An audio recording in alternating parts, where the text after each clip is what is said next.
صباح الورد والفل والياسمين عليكم. عاملين ايه؟ اخباركم ايه؟ وحشتوني كتير قوي قوي قوي. بصوا بسم الله ما شاء الله، عملت شوية مخبوزات حلوة حلاوة بعجينة حلوة وحادقة، حاجة كده حلوة قوي هتعجبكم وسهلة، وطريقة التشكيل جديدة. بصوا كده حاجة كده من تخش القلب على طول، وتنفع سندوتشات، تنفع في اللانش بوكس، حلوة جدا هتعجبكم قوي. هنقول بسم الله الرحمن الرحيم، اللهم صل وسلم وبارك على سيدنا محمد. طبعا انا عملت بوست وقلت انا متأخرة ليه. تمام، كان عندي حظر على الفيسبوك. هنجيب هنا كيلو ونص دقيق، نخلتيهم كويس قوي، حطيت عليهم معلقة ملح، وهنركن الخليط الجاف ده مع بعض. تمام.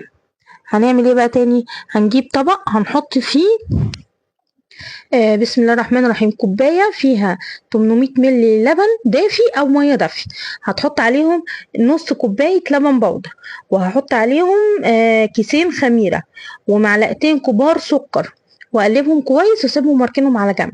الطبق التاني بقى هجيبه كده واحط فيه كوبايه زيت نباتي، زيت ما يبقاش ليه ريحه، ما تبقاش زيت التموين ريحته ايه شديده. تمام، هتحطي كوبايه بالظبط. انت ممكن تعملي المقدار تقسميه يبقى نص كيلو دقيق. تمام، فانت بقى على حسب ما انت عايزه. انا عملت كيلو ونص دقيق، حطيت عليهم كوبايه زيت وثلاث بيضات. انت ممكن تقسمي المقادير على 3. هنحط بقى شويه فانيليا، وهتقلبي المقدار ده كويس قوي، وتنزلي باللبن والخميره والسكر، وتقلبي تقليبه حلوه قوي كده، وبعد كده تنزلي ايه في الدقيق. لازم بقى ايه تقلبيها تقليبه حلوه قوي كده، وتنزلي بالدقيق. احنا عايزين نعجنها تبقى عجينه كده بسم الله ما شاء الله عليها، يعني هتعجبك قوي، وتعتمد العجينه دي في اي حاجه مخبوزات، هتبقى تحفه تحفه تحفه. التشكيل بقى زي ما انت عايزه. اهم حاجه لو حسيتيها ان هي محتاجه حبه دقيق، هتحطي حبه دقيق صغيرين، وتفضلي تلمي كده لما تلاقي العجينه اتلمت خالص من على الرخامه زي ما انا عملت كده، ولمت العجينه خالص، هدهنها زيت واركنها على جنب واغطيها كويس. هنا بقى سوسيس لانشون اي حاجه، بس انا بحب بقى ايه ادي السوسيس ده سلقه. يعني ايه؟ يعني احط ميه على النار يغلي، وبعد كده ايه انزل بالسوسيس، وبعد كده اطلعه بعد 5 دقايق. تمام. فلفل بقى الوان جبن اللي انت عايزاه. سبتها خمرت نص ساعه. تمام، قسمتها وسبتها تستريح. اول قطعه بقى خدتها كده، حطيت رشه دقيق خفيفه قوي. تمام، وافردي العجينه. بصي العجينه قد ما استريحت وخمرت معاكي، هتلاقيها كده استك معاكي، بتفرد وتتني كده، وحاجه حلوه قوي قوي قوي هتعجبك. التشكيل بقى زي ما انا قلت لك كده، زي ما انت عايزه، حسب ما انت عايزه تحبي تشكلي. تمام، انا حبيت بقى اعملها زي سندوتش كده، يبقى سندوتش محشي كل حاجه بقى، السوسيس والفلفل الالوان والجبنه، وهحط بقى عليه كده من على الوش بقى زيتون. انا في المرحله دي بقى شغلت الفرن على 180، شغلت المروحه بتاعته زي ما انت شايفه كده قدامك، بقفل كويس قوي. بتدوسي كده على العجينه كويس عشان تقفل معاكي كويس. انا قربت الكاميرا اهي، بصي بقفلها كويس قوي. تمام، هدهنها بقى، هجيب صاج بقى وادهنه زيت، واحطها ايه عليه تخمر تاني، عقبال ما اجهز بقيه الايه الصاج. تمام، هنعمل تاني هوريها لك تاني. بصي بفرد العجينه، بصي العجينه طريه طراوه مش طبيعيه، دي حته جبنه مش مشكله بقى.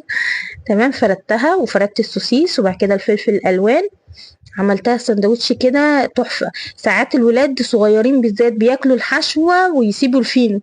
الوصفة دي هتخليهم ياكلوا العجينة كلها بالفينو بكل حاجة، هيحسوا بطعم بقى العيش واللانشون لو انت بقى حابة تحطي لانشون، تحطي جبنة قريش، اللي انت حباه، بانيه، ستريبس، اللي انت عايزاه على حسب ما الولاد بيحبوا.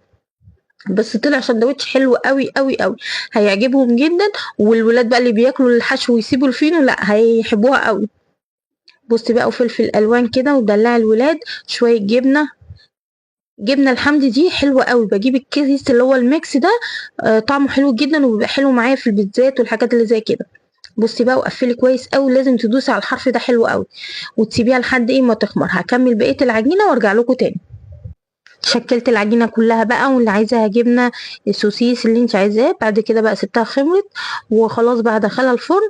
ده لبن عادي خالص، وهتروحي تدهني بيه كده الوش. ممكن تدهني ببيض، ممكن تدهني بقهوه سريعه الذوبان، اللي عندك ممكن تدهني بيه. وسمسم بقى كده، وحبه البركه، شويه فلفل الوان من فوق كده، شويه زيتون. يعني بصي شكلي زي ما انت عايزه. اخر واحد بقى ده كده ما كانش مظبوط قوي، كانت اخر حته بقى في العجينه. تمام. وبرده عملت شويه كايزر وشويه كروسون هيعجبكم قوي. بصي التشكيل هنا بقى زي ما انت عايزه، حطيت بقى عليهم كده شويه جبن كمان وسمسم بقى وحبه البركه وظبطي ايه العيش. بصي ده بقى عملته زي كايزر وعملت كروسون وباتيه، الشكل اللي يعجبك. تمام. هنا بقى هغير شويه، حطيت عارفين الدقه السوري، دقه الزعتر، وحطيت برده شويه كده بيديها طعم حلو قوي ويبقى طعمها حلو. اخر حته بقى، اخر حته عجين، احنا قسمنا العجين ل3، ده الجزء الثالث هنعمله ايه بقى حلو. هنا حته زبده حلوه كده سبتها ساحت خالص، هنحط عليها معلقه سكر وكيس فانيليا برتقال. تمام. وتدهني بقى العجينه دي كلها كويس قوي، دهنه حلوه قوي. عايزين العجينه كده تتغلف بالزبده. بعد كده عندك بقى شويه زبيب بشويه مكسرات اللي انت عايزاه. هنحط بقى معلقتين سكر تاني، هنحط عليهم ربع معلقه قرفه. ريحه البرتقال مع القرفه مع الزبيب كانت مديه ميكس حلو قوي. تمام. قلبي بقى كده، قلبيها كده، اعمليها رول كبير كده واقفليه كويس قوي. اهم حاجه الحته اللي تحت دي لازم تقفل معاكي كويس قوي.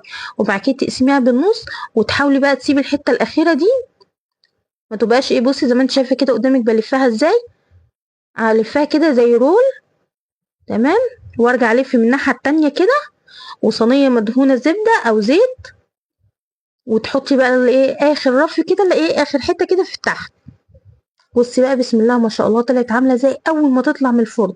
بخاخه نظيفه تكوني مخصصاها للمطبخ وتروحي باخه عليها كده ومغطيها بفوطه. تمام. دي خلاص خمرت، والفرن وهو سخن كده خلصت الكروسون والشندوتشات وكله. دهنت لها كده لبن برضو ودخلتها الفرن، واول ما طلعت رحت ساقيها كده باللبن برضو، كانت حلوه حلاوه. بصي بقى، بصي الباتيه، بصي من عجينة سهلة عملنا حادق وحلو، عملنا السندوتشات وعملنا لانش بوكس، حاجة كده حلوة قوي وهتعجب الولاد، وحلوة في عشاء، حلوة في السندوتشات، حلوة مع الولاد، مش هياكلوا الحشو ويسيبوا ايه الفيل. تمام. هتعجبكم قوي، جربوها وعايزة رأيكم، وما تنسوش لايك وشير وكومنتات حلوة منكم، ودمتم في رعاية الله.